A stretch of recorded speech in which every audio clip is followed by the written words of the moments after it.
Je suis condamnée à la prison à vie. Sans espoir de libération conditionnelle.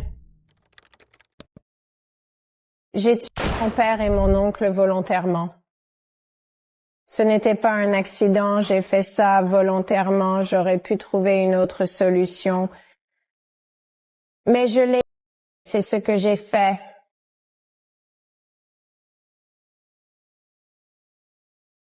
Alors, désolée, je ne veux pas pleurer.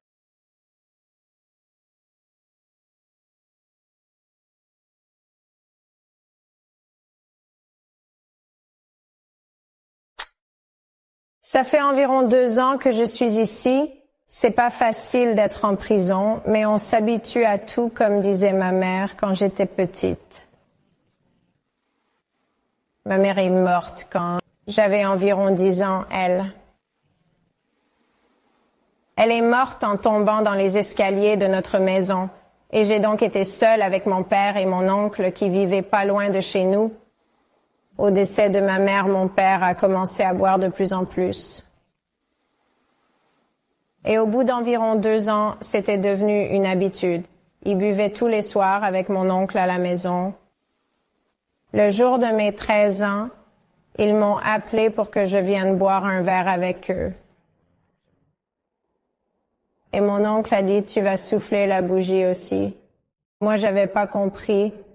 Et 1 minute après, ils ont baissé leur pantalon et m'ont forcé à leur faire une fellation. Le lendemain, je ne sais même pas s'ils s'en rappelaient, car ils avaient l'air exactement comme d'habitude. En plus, ils s'assoient et vous parlent normalement comme « Ok, qu'est-ce que tu vas faire aujourd'hui? » Vous savez, cela a continué pendant des années et c'était pratiquement tous les soirs. J'étais perdue, j'en avais parlé à l'école, mais ça n'avait rien donné. J'avais très honte. Je ne savais pas comment en parler. Je pensais que personne pouvait m'aider. Un soir où ils ont recommencé plus violemment que d'habitude, j'ai décidé que j'allais faire quelque chose.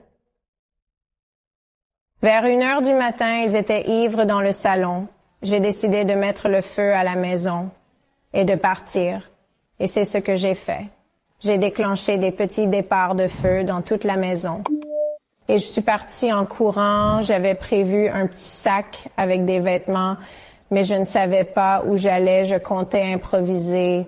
Alors, quand je me suis fait arrêter, j'ai menti. Puis quelque temps après, j'ai dit la vérité. Si vous avez ce genre de problème, allez à la police directement et ne rentrez plus chez vous.